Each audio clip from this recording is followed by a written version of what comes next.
Hello, I'm Jen. Welcome back to my channel, Literary Love 123, where I combine my master's in English with my passion for the horror genre to talk about the books that I read. Today's video is about my pile of possibilities for the Pedro Pascal Your Perfect-A-Thon event that I'm hosting along with Kelsi from Slime and Slashers and Crystal from Fiber Artsy. So, after this quick intro, I'll be back to talk to you about the event and my pile of possibilities.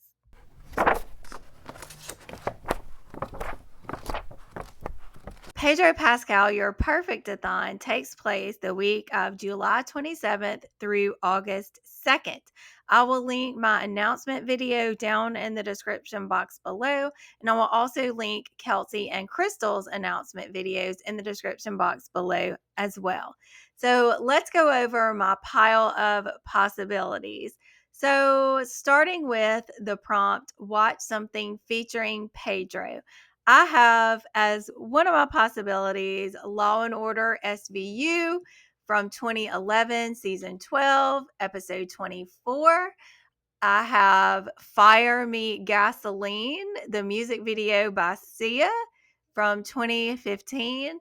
And I will probably also rewatch some episodes of The Last of Us.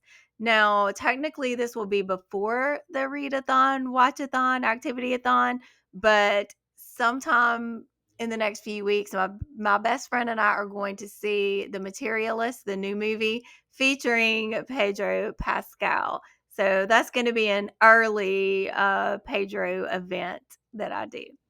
So another prompt, watch one of Pedro's fave movies.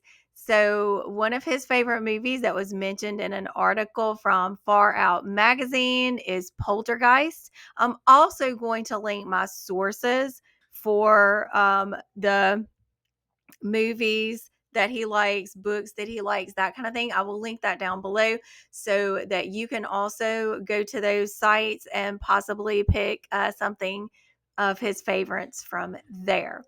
All right. So the next one that I have a possibility for, read a Pedro book rec. One of the books he recommended or enjoys is Don't Look Now by Daphne du Maurier, which I have read, but I will be happy to reread. Another one, read a book that will make you feel good. That could be a book I'm already going to be reading anyway, so I don't have anything specific there. Read something by a Chilean author.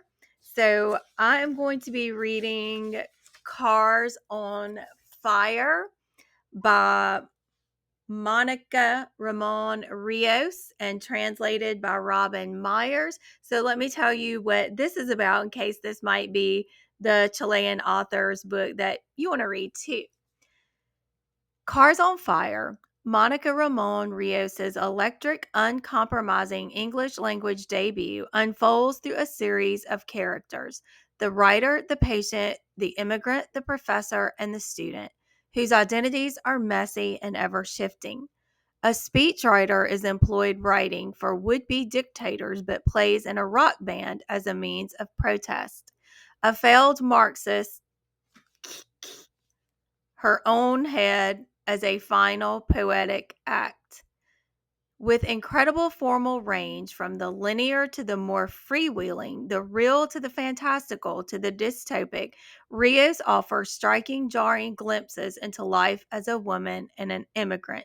Set in New York City, New Jersey, in Chile's La Zona Central, the stories in Cars on Fire offer powerful remembrances to those lost to violence and ultimately make the case for the power of art, love, and feminine desire to subvert the oppressive forces, xenophobia, neoliberalism, social hierarchies within the academic world that shape life in Chile and the United States. So this sounds compelling, and I'm really looking forward to reading it. I'm going to have a hard time making myself wait until the end of July. All right, so another prompt is to listen to a Pedro voiced audiobook. So I will be listening to Ghost Radio by Leopoldo Gout. So let me pull up that information on my phone to tell you what this book is about. Ghost Radio is a terrifying novel about a ghost story call-in radio show that inadvertently opens a doorway into the paranormal, giving voice to the dead and instigating an epic battle for the souls of the living. From the cramped bowels of a dimly lit radio station, Ghost Radio is beamed onto the airwaves.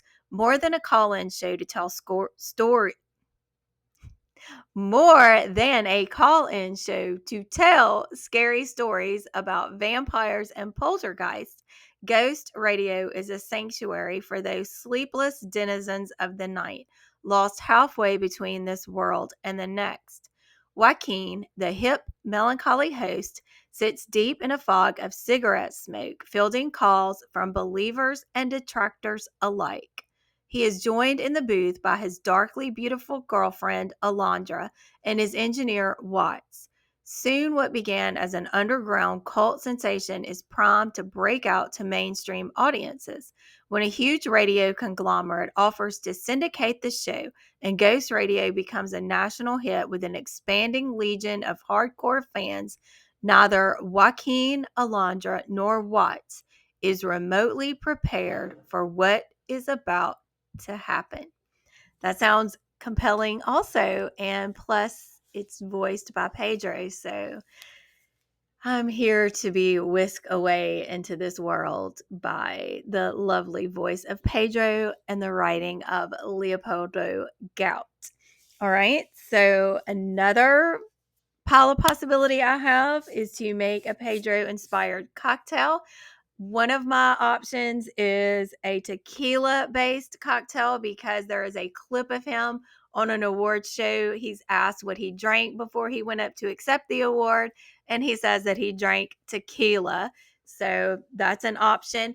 And then also, there's a drink called Mantra for Mandalorian that I may or may not drink. I will have that linked down in the description box below and see, that way you can decide if you might want to drink the mantra for Mandalorian. All right. Listen to music that reminds you of Pedro. So I read an article, which again, I will be linking, where he talks about some of his favorite songs.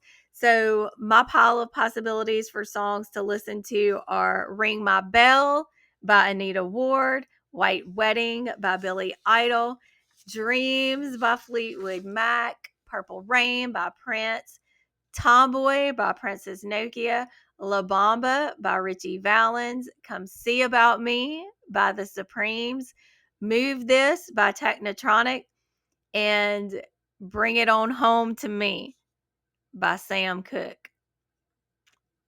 That song, I may or may not be really thinking a lot about Pedro when I listen to it. Okay, so another one is to eat a Chilean food. So the one that I found is pastel de papas, which is Chilean potato pie. And from all recipes, the description is pastel de papas is like a spicy version of shepherd's pie with the addition of Chilean cheese. It's hearty and comforting, just like Pedro himself. So that is my pile of possibilities. I would love to know if you're participating in Pedro Pascal, your Perfect-A-Thon. And if so, what's on your pile of possibilities? So I would appreciate it too if you would hit that like, hit subscribe, hit that bell so we can continue to talk about books and other things like Pedro Pascal that bring us joy. Thank you so much for watching.